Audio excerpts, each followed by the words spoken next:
Well, good morning, everybody, and thank you for being here and welcome to Let's Talk Stroke. I am your host, Jerry Wald, and stroke survivor. For those of you that are new here, I started doing this show to bring awareness to stroke, TBI, aphasia, really brain injury, and also to provide a platform for all survivors to share their journey from all across the world. So this morning, thank you for being here, Kevin, Serena. I appreciate jumping on from YouTube uh, before the show. Thank you. So if you have not subscribed to my YouTube channel called Let's Talk Stroke, I appreciate if you do. So thank you. And this morning, Cathy Miles will be on the show this morning and sharing her journey from all across the world. Did that make sense? Okay. When you have a stroke, as you know, you get some aphasia kicking in here and there, but it is what it is. So let's go ahead and bring on Cathy, and we'll get the show started. Hi, Oh, that Jerry. didn't. Good morning, and okay, it didn't come out right, but it is what it is. Um, Thank you guys for being here. I appreciate it, Lynn, Kevin, and Serena so far. But thank you. Um, and I know a lot of people are watching and don't make comments, and that's totally fine. So, Cathy, I'll, this is awesome. That I'm sure people will. I'll share my screen to show a couple pictures, which are pretty awesome. Maybe before your stroke, you could tell. Um, okay, you could. Who was Cathy before your stroke, and how it led up to it? Um, I was at peak fitness. I was teaching in a school, a special needs school. All right. It had a special needs department. So I was a specialist teacher. I was teaching 4 days a week. And I was working out with a personal trainer 3 times a week. I was swimming twice a week. I was doing yoga twice a week. I was running 3 times a week. And I really was at my peak in terms of fitness. And I was 53 and I decided to go to a swim fit session. Wow. And that's when it happened. In the I was pool? on, yeah, in the swimming pool. Wow. And I was on the 3rd length of a swim fit session. And I felt like I'd been hit on the back of the head with a crowbar. Wow. And I dragged myself out of the pool. Wow. And I was looking to see if I could find what had hit me on the back of the head as I was climbing out. Wow. Anyway, it was the worst headache I'd ever had in my entire life. And, you know, the Anvil chorus was going off in my head. We live in rural England in a small village in Kent. And the nearest McDonald's is in the biggest town near us, Tunbridge Wells. Luckily for me, my son survives on McDonald's, and he'd offered to drive me to my swim fit session if I would pay for his McDonald's. And so I was happy. Yeah. So I made my way back to the change room and I called my son and asked him to come immediately. And I still thought that I'd been hit on the back of the head with a crowbar, Right. or a sledgehammer. And I couldn't believe it could be anything else at that point. Anyway, I threw up several times on the way home. I unloaded the contents of my stomach. And I eventually got home and my husband was in the kitchen and I just went past him and said, "Oh, I've got to go to bed." And it wasn't until the next morning when it occurred to me, because my right arm wouldn't play ball. And it was respecting certain commands, but it didn't want to do what I wanted it to do, and certainly not at the speed I wanted it to do it at. So I said to Ian, "Do you think I could have had a stroke?" Wow. And he thought, "No, there's no way, you're fit, healthy." So he dismissed it, and we were. I just had a niggling doubt that maybe I'd had a stroke. So I phoned the GP. That's our local doctor's surgery, and the receptionists in England are very, very, very fierce. Woe betide anyone that tries to get a doctor's appointment.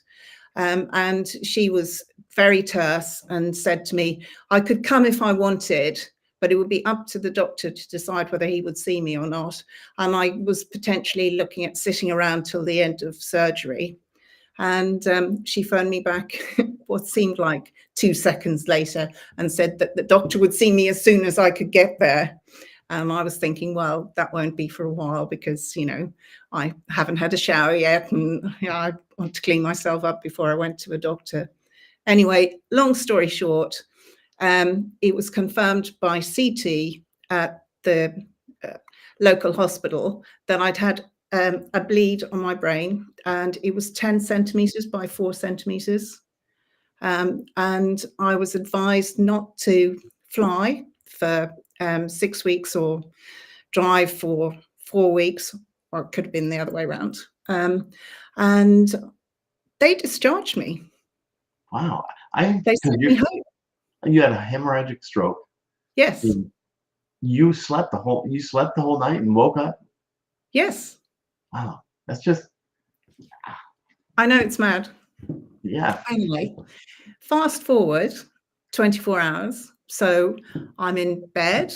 I'm, chatting away, and everybody's coming to see me.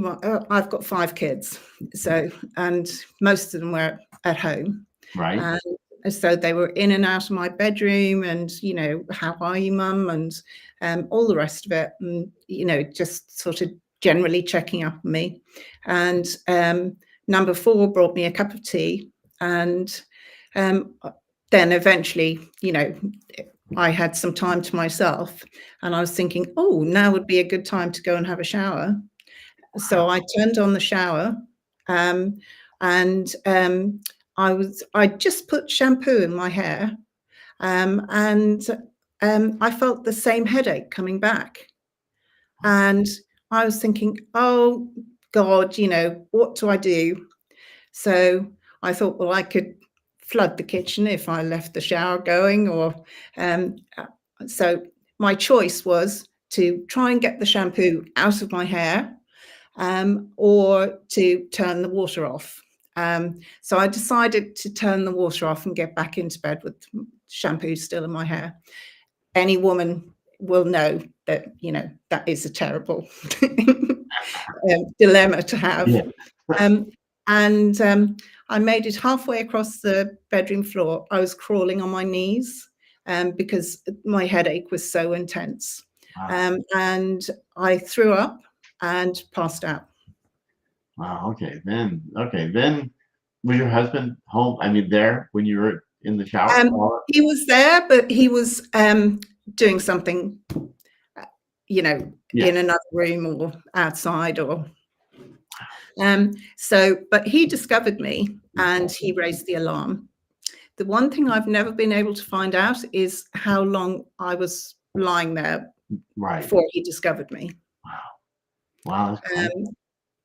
And, it's not that important because obviously I've made a fairly miraculous recovery.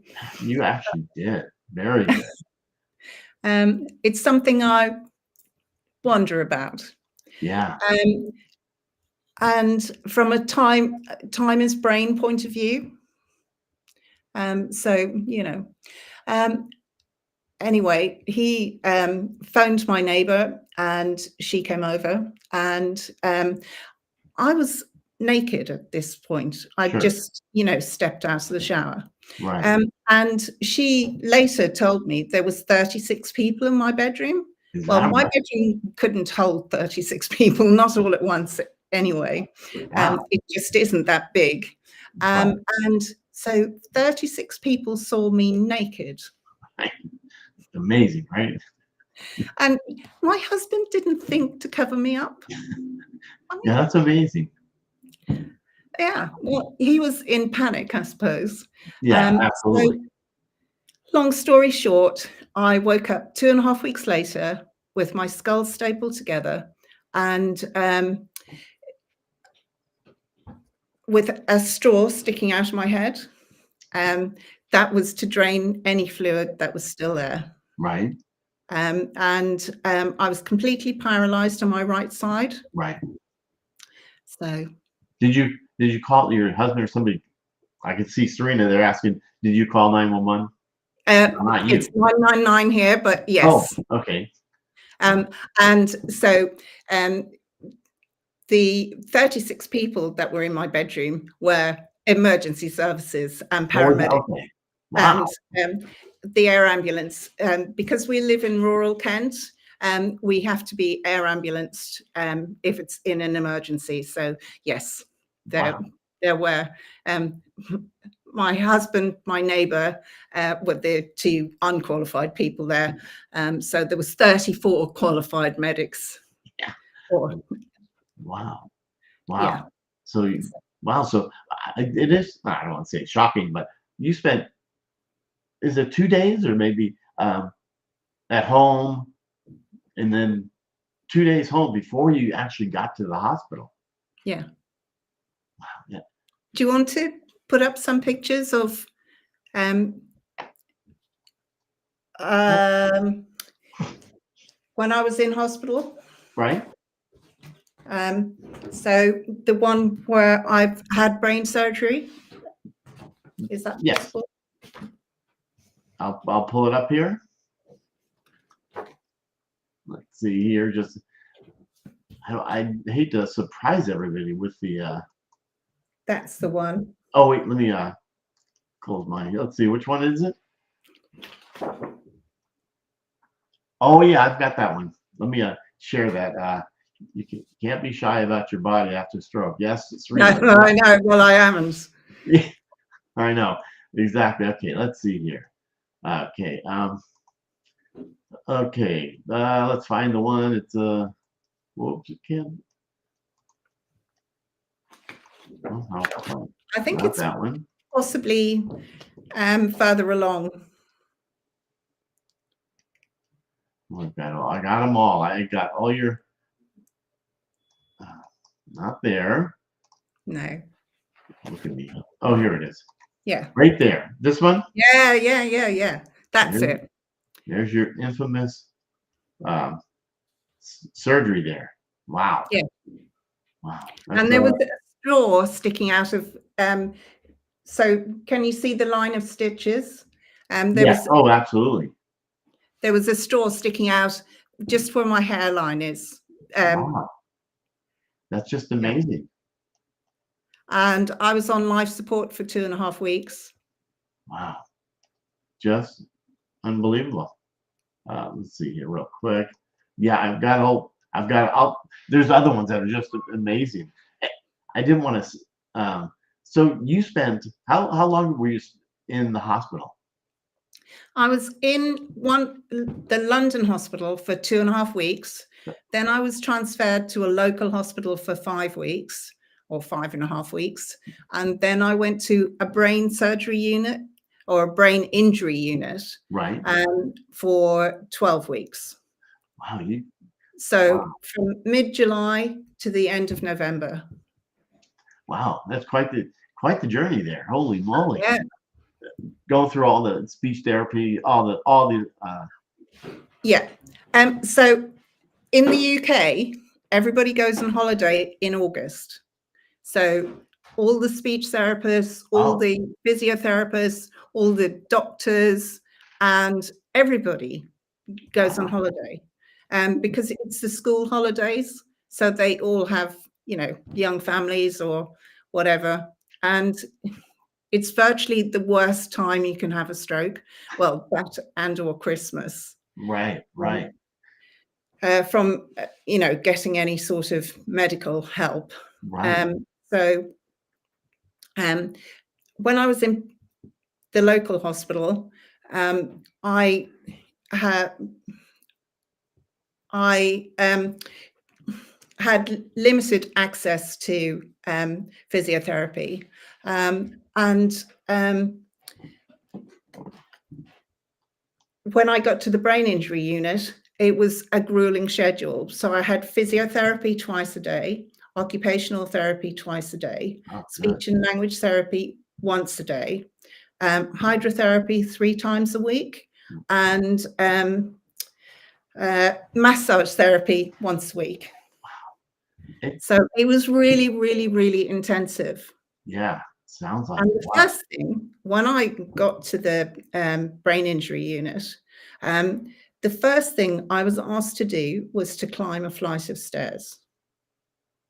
I mean, Wow. oh my God, what a thing. Yeah. I was in a wheelchair, and this physio terrorist was asking me to climb a flight of stairs. I just couldn't get over that. How did that go? Well, most houses have stairs, which I thought, yeah, she's right. So I thought, you know, she might as well have asked me to climb Everest. That's what I felt she was asking me. And she said, well, I'm not going to watch you. So, you know, I'll leave you a medically qualified person. So, you know, one of her minions. So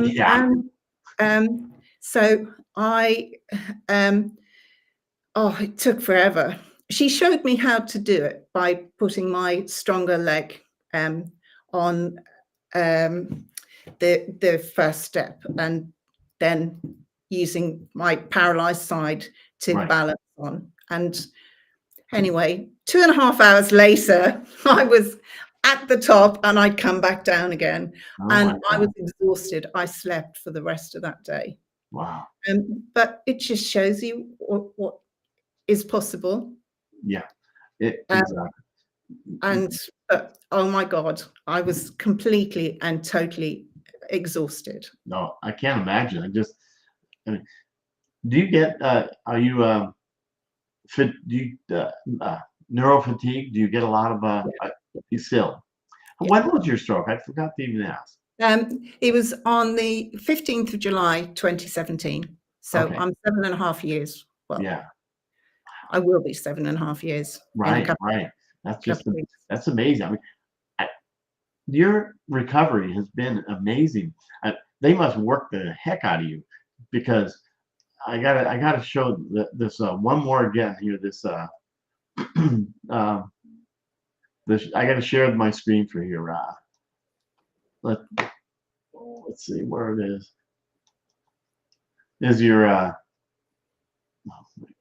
love my screen. It's how you right here. The disabled paddler. Yeah. So you're paddleboarding. Holy moly. Yeah. And I took up paddleboarding after my stroke in 2021. And my daughter was actually, was it 21? I can't remember.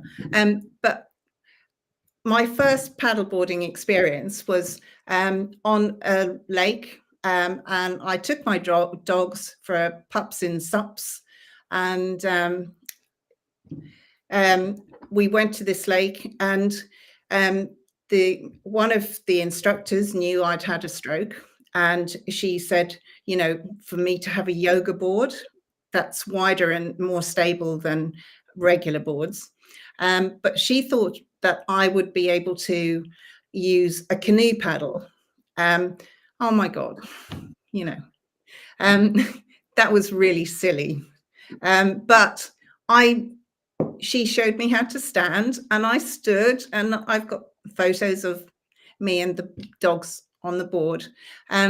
I went with another lady who hasn't had a stroke, and she brought 2 golden retrievers with her. Oh my God, she spent so much time in the water. Whereas I managed not to. Anyway, so that was in September. Then in November, I booked another lesson. and it was just a one-to-one. And the instructor hadn't known that I'd had a stroke, but I'd known her from school. She had a child in one of my children's class, Right. so it was a sort of a dual catch up. And anyway, I ended up in the river rather than on the river, and I really struggled with getting back on the board, and I had to, be hauled onto it. Right. So then I decided that I needed to get some training, and in being able to get back on the board. So self-rescue techniques. Wow. And yeah, so Wow. then, so I told my daughter, she was getting married the following May, that I ended up in the river. And she said to me, "Mom, could you just not do anything that endangers your life before my wedding?" Oh. Thinking only of herself. And so I thought, well, yeah, pinky promise. And so she got married, and it was a lovely day and everything. And I booked on a paddleboarding 3-day ladies only course the week after her wedding. So I was off. But the person who was leading the course, he'd been used to working with stroke survivors, Wow. because he'd been he'd been in the army, and the army had a special rehab unit. And whilst a lot of the rehab was to do with amputees, there was people who'd had brain hemorrhages, and so he was, very happy to have me. And Right. He also recognized some of my struggles with aphasia, and also I can't write, and I used to be hugely embarrassed about that,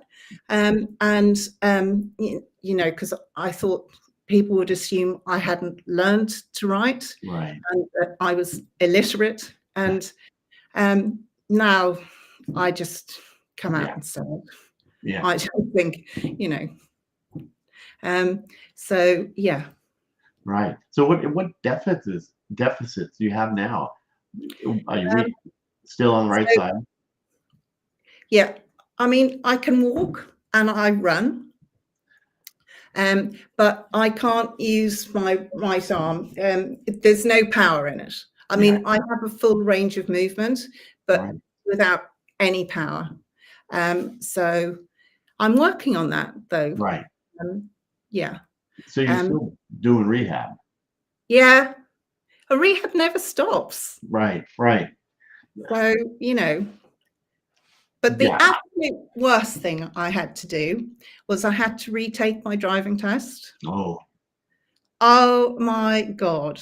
So here, a doctor can say that you can drive without, referring to anybody else. Right. So I was,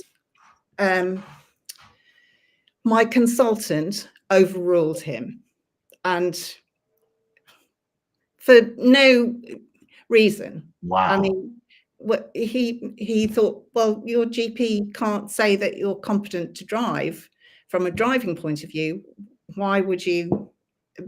And the thing is, I wanted a medical opinion. Was there any medical reason I couldn't drive? I wasn't asking his opinion about me as a competent driver. Yeah, so there's a lot more to getting your driving license back than, you just go out and try. Right. Did you get it? Yeah, I did. But I had to have a psychological evaluation, and this the picture of a clock face with all the numbers on one side of the clock. That was the psychological evaluation. So for people with neglect on one side or the other, they put all their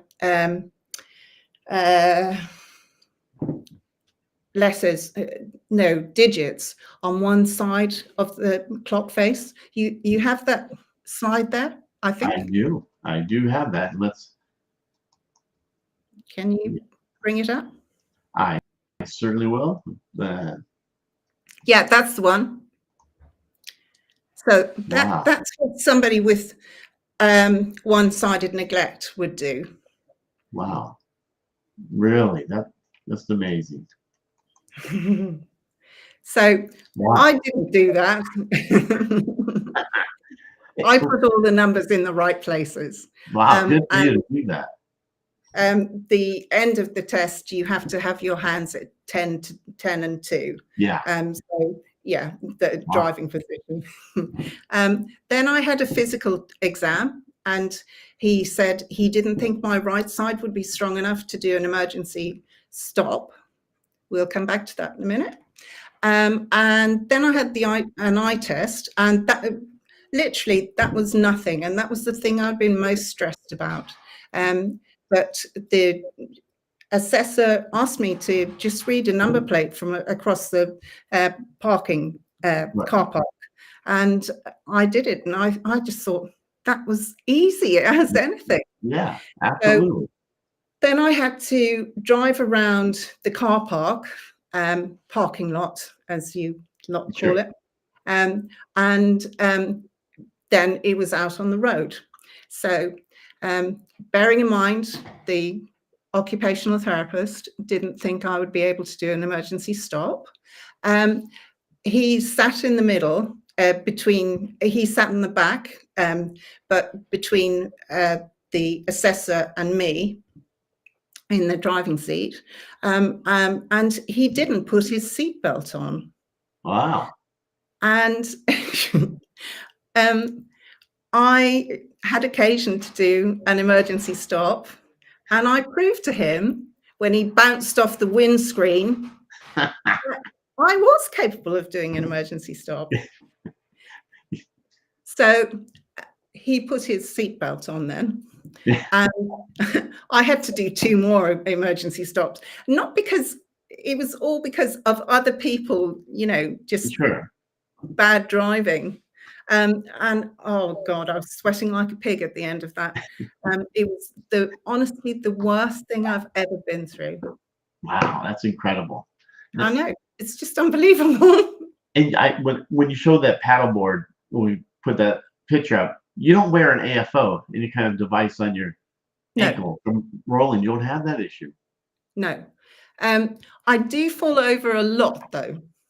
I mean, there's various pictures of me in various, I mean, I fell over twice yesterday. Wow. And I think it's the same for you, Jerry, that now when I start to fall over, it's like it's happening in slow motion. Yeah, I know, and I've heard that from so many people, because that's how it feels. Slow motion. And oh my gosh, don't break anything, because I know I broke my head. You broke your pelvis. Yeah. Wow.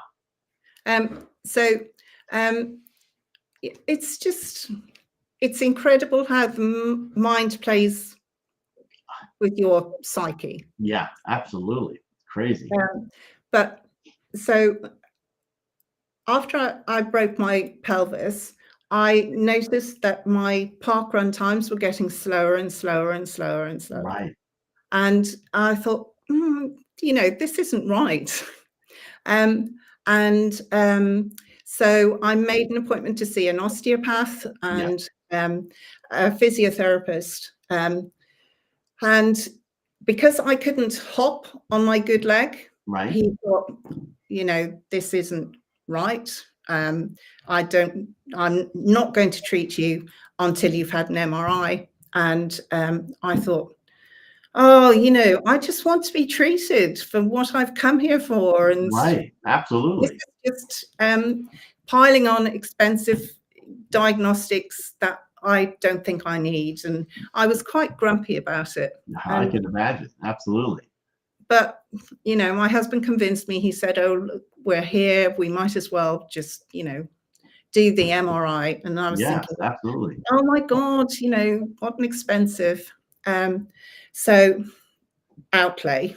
Anyway, the moment I got the MRI results, it hurt like hell. I mean, I was in excruciating pain. And I'd just come back from Peru, where I climbed Machu Picchu with there was a slight niggle. And I was really proud of myself. I thought, oh my goodness me, I'm the first stroke warrior to get to the top. And, you know, I was extremely proud of my achievements. Yeah, you should be. Wow. And then I thought, oh, this really hurts. Yeah, exactly. Probably put in different positions in the MRI. And oh yeah, now you notice. Is there, because I see Musang up here says, so more therapy resources in the UK versus the United States? No way. No? I mean, no. Unless you pay for everything. I mean, my MRI I paid for out of my own pocket. Well, those are expensive. Yeah, they are. 400 quid for an MRI. So I have neurophysio once a week or once every 2 weeks. And that I pay for out of my own pocket. Do? Wow. And I don't get any benefits. I didn't apply for them in time. And now I think I'm too recovered to be entitled to them. So I time myself out of getting anything. Wow. So every single thing comes out of my pocket. Yeah. Well, my husband's. Wow. Yeah. So. Yeah. So when you were working, so no, you're not working any longer. I work as a swimming teacher. Oh, nice. Because I qualified before I had the stroke.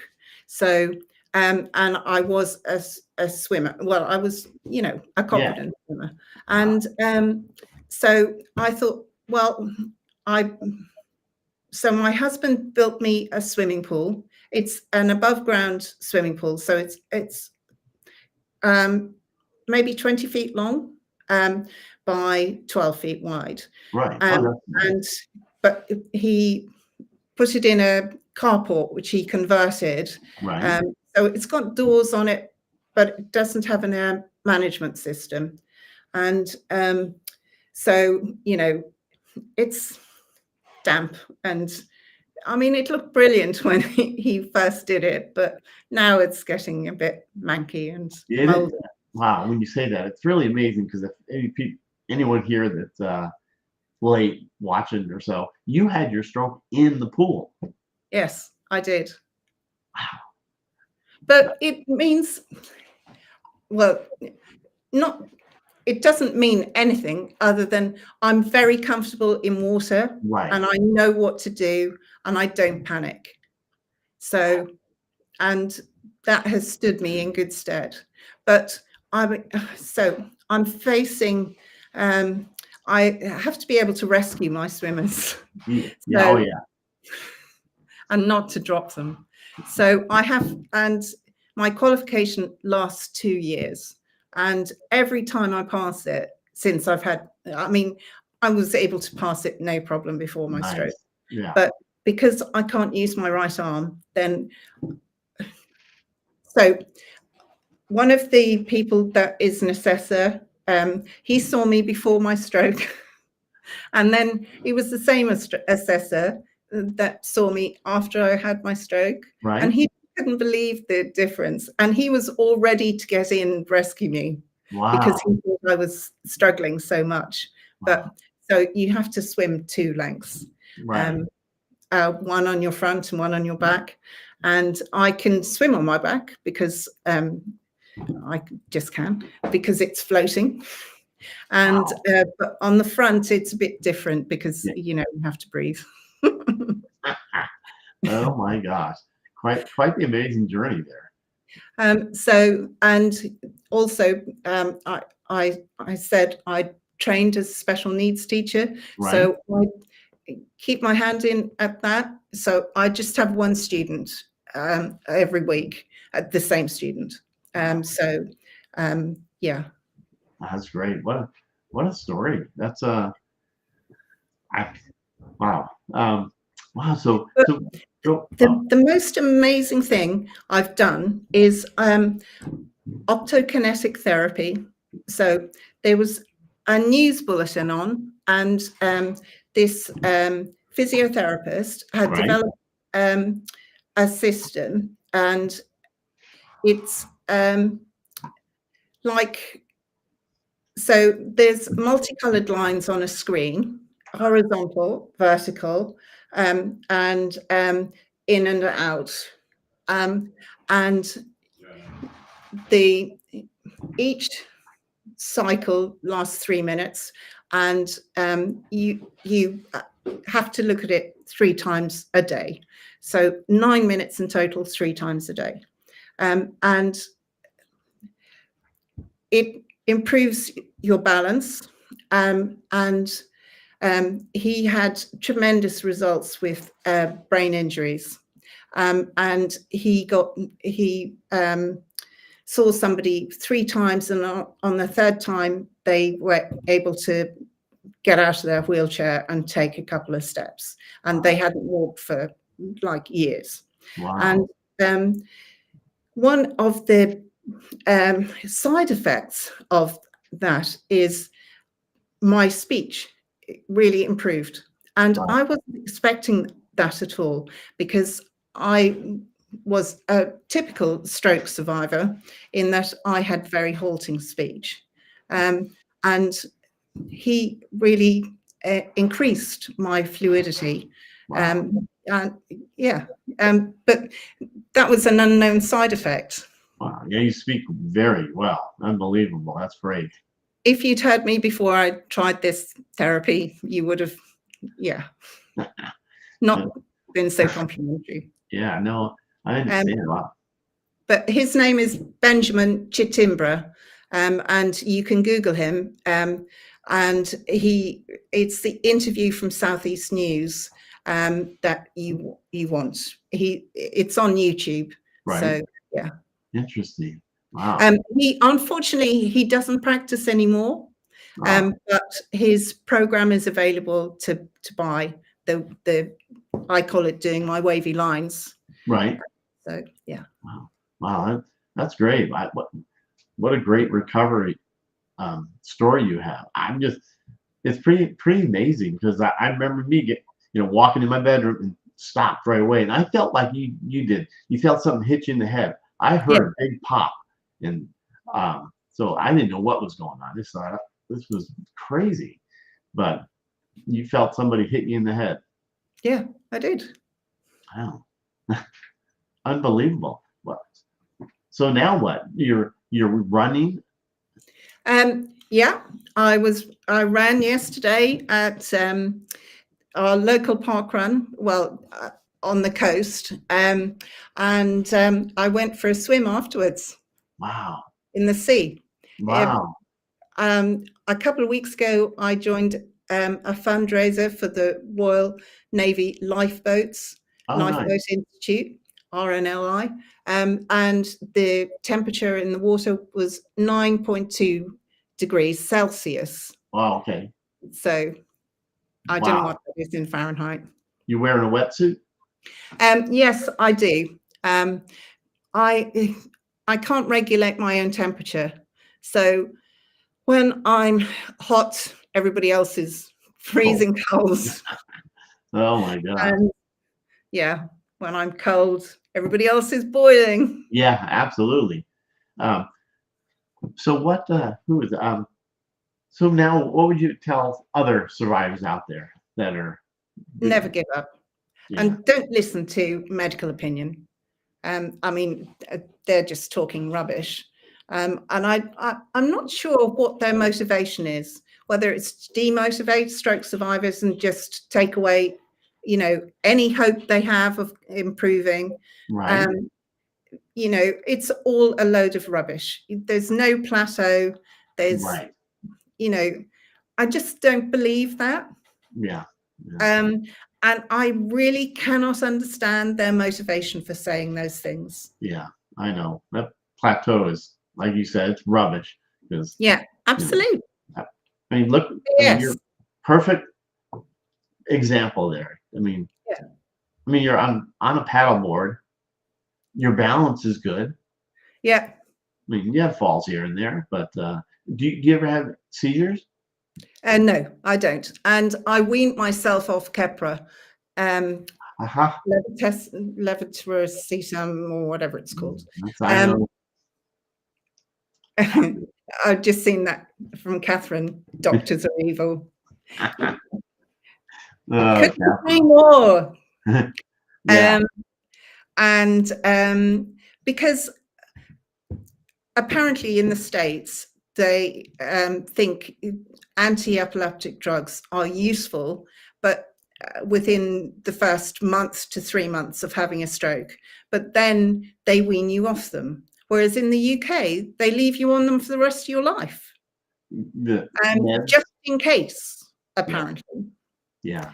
And I mean, I did it, you know, with my general practitioner's approval. I had to wean myself off, cutting the dose in half, until eventually I, you know, was free of Keppra. And I was terrified the whole time. I kept thinking I was going to have an epileptic fit. Yeah. Oh, yeah. And I was so scared, but I trusted my body, and I just thought, you know, this is the right thing to do. So I'm not on any medication at all whatsoever. Wow, good for you, especially with a hemorrhagic stroke. Vitamin D. Wow. Now, Robin's asking, where do you live? In Kent, in the UK. There you go, Robin. But yeah, that's amazing. Do you feel different? Because I'm still on the meds. Not nervous? No, I'm not nervous. I weaned myself off within 6 months of being on Keppra. Wow. So, and yeah. That's what I take, Keppra. I know. I know. I had an epileptic doctor wanted me to come in for the weekend, and they're gonna just take all meds, and they want to see how many seizures I have. I never showed up for the appointment, so just didn't want to hear, you know. So yeah, I know. I have no medication at all. Yeah, I know. No medication because I have seizures, and that's why I'm still on it. But you know. Well, I mean, if I had a seizure, then of course I would be on the medication. Right. But I didn't want to take something for no reason. Absolutely. I mean, if it's medically indicated, then of course, you know. Sure. Yeah. Yep. Kent, England. That's it. Yeah. Yeah. Wow. Good for you. I mean, you should be so proud of yourself. I mean, you're on a paddleboard, you know, running around in the sea, and then running on the, you know, outside and swimming in a pool, rescuing people. Yeah. Okay. Okay. Yeah. High blood pressure. I mean, you know, maybe you said it, and okay, I had a stroke, but what caused your stroke? I mean, was it like high blood pressure or something? I think it was hereditary, because I understand now that my grandfather on my mother's side died of a stroke, a brain hemorrhage, and she'd always told us that he died of a heart attack, and she put that down to his so my aunt poured boiling water over her legs, and he carried her upstairs, and she was 10, and I'm sure she wouldn't have weighed any more than 5 stone, and which is 70 pounds, because she's 5 foot and no more, and she's still minute. And anyway, I think that was just what my grandmother had told her daughters, that their father had died of a heart attack, because she didn't know how to explain a brain hemorrhage. But my brother, who he saw the death certificate of my grandfather, and he told me that he died of a brain hemorrhage. But it wasn't until after it was probably 2 years after my brain hemorrhage that I, came into this information. Wow. So, but I think it was an AVM, but they couldn't find any evidence of the AVM, but maybe the brain hemorrhage just washed all the evidence away. Right. Interesting. Okay, so that's, it could be, like you said, hereditary. Well, yeah. Okay. I see. Yeah. Wow. Interesting. Wow. So thank you so much for being here. It's amazing how different every warrior is. Absolutely. Their journeys. Do you go to stroke support groups or any kind of support groups, or? Do you know, I did to begin with. Yeah. But they have a tendency to be pity parties. Yeah. I don't know how politically correct that is to say, but in the end, I felt I had to distance myself from them. Yeah. No, I only go if I can talk, because otherwise they are little pity parties there. I know, so unless I'm talking to people to let them know, this is not the end of the world. Exactly. Yeah, because like you said, because I went to one not too long ago, and it was just like I had to just speak up and get it off the pity party, just to, this is depressing. So yeah, absolutely, it brings you down. Yeah, exactly. So there's an organization here called Headway. Yes. And can you see that? Yeah, let me bring you back up here. So Headway is a national charity, and they're for brain injuries, either acquired or, I guess, you can be born with them. And so they give you an identity card, and it has an emergency number on it. And basically, because stroke survivors are often assumed to be drunk or, out of control, or they have this emergency number on it so that they can get legal representation from somebody who's familiar with the stroke survivor's story. Right. And, if they have severe aphasia and they can't vocalize, then, the person will advocate for them. Yeah, absolutely.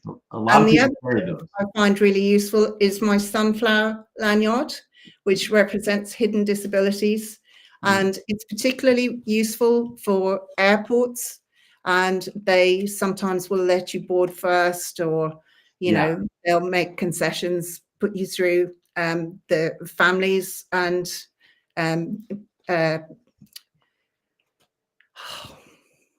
I know. the families section of security. Yeah. Which, providing you aren't too sensitive to babies crying. Right, exactly. I totally understand that. And there's a what asking. Oh, it's a mongrel. So she's a Jack Russell. Nice. But I was sold her as a Norfolk Terrier, and clearly she's got the wrong shaped face for it. Oh, that's funny. But Uh, I'm just going to tell you about, so there's 3 peaks here in the UK. And so the one in Scotland, Ben Nevis, and we set off and we left at 8:30 in the morning, and there was snow on the mountain, and it was at the end of June as well. And we ended up being rescued at 2 o'clock in the morning the following day. wow. And luckily for us, it was very mild. And these 3 guys just happened to come from Kent as well. And the mountain is in Scotland. So it's, Oh, wow. an 8-hour drive away minimum. And they carried us. We were almost at the bottom, but we'd taken a wrong turn. And we'd tramped back and forth, and I volunteered to stay behind, and I just pleaded with the others to leave me, and said, Wow. "Oh, I'll be fine. I'll make my way down." It was pitch dark by this time, so there was a huge risk of me having a fall. Oh, yeah. And I'm not too steady on my feet at the best of times. So anyway, these 3 20-year-olds came to our rescue, and this guy just threw me over his shoulder like I was nothing, a wheat bag, or and like I didn't weigh anything, and ran down the mountain with me. And I've been skiing, and I haven't been so fast down a mountain. Wow. And as this guy took me down the mountain. So That's yeah, unbelievable. that was my adventure. Wow. Wow. But I climbed Scarfell this year. So that was in 23. I did Ben Nevis. Then in 24, I decided to do the next one, Scarfell. And Right. all the time it took for me to get up Scarfell and down, some fell runner had run it 10, 11 times Wow. for my once. Wow. Wow. That's amazing. I mean, he was raising money for cancer research, so, and Sure. he had his own reasons for doing it. Right. But, Right. oh my God, that just puts into perspective Yeah. how long it took me. 4 hours to summit and 6 hours to get down. Wow. That's unbelievable. So I'm doing the That- last one that's, in 6 months' time. that's Snowden. unbelievable. Yeah, you are an inspiration. And Robin's asking, how do you acquire the sunflower? I have no, I mean, here you get them from supermarkets, but I have no idea how you'd get one in the States. Yeah. But there must be an equivalent. Oh, yeah. Probably on Amazon. They got everything. Yeah, good point. Yeah. You can get one on Amazon. Yeah. You might have to pay for it, though. We can get these in the supermarkets for nothing. Yeah, exactly. Wow. Well, we've already been there. I mean, I really appreciate you being on. You're in such an inspiration, what you're accomplished after you hemorrhagic stroke and bleed. I'm very determined, Jerry. What's that? I'm very determined. No, yeah, The absolutely. motivating thing anybody can say to me is that I can't do something, and then I'll just go all out to prove them wrong. Yeah, exactly. So with things like "you'll never walk again," yeah, I just think, yes, I will, and I'll do it better than I did it the first time. Oh yeah, I'm still working on that. Yeah, yeah, absolutely. Yeah, like you said, there's no plateau. It's a dirty word. Exactly. You don't say that. But well, I appreciate it again being on, and Thank you, Robin. But yeah, appreciate it. Thank you. Your story is just remarkable. Such an inspiration. Thank you. We'll have to have you do this again sometime. Absolutely. Yeah, then you follow up on more accomplishments that you've done. My gosh, it's great. Yeah. Well, I'm going whitewater paddleboarding at the end of March. Wow. Of course you are. That's great. You know, yeah, we could Yeah, have another chat then. yeah, absolutely. I want to. Yeah, I want to hear. I'll be. If I don't drown. I'm sure you're a water rescuer or whatever. You know. So, well, thank you again. And any last words? Just never give up. Yeah. Grab life by the short and curlies and pull. I love it. All right. Well, I appreciate everybody else here making comments, and if we miss some, you know, next time. But thank you, Kevin. So, all right. Well, you have a great rest of your day, and keep paddling on. Thank you for having me. Absolutely.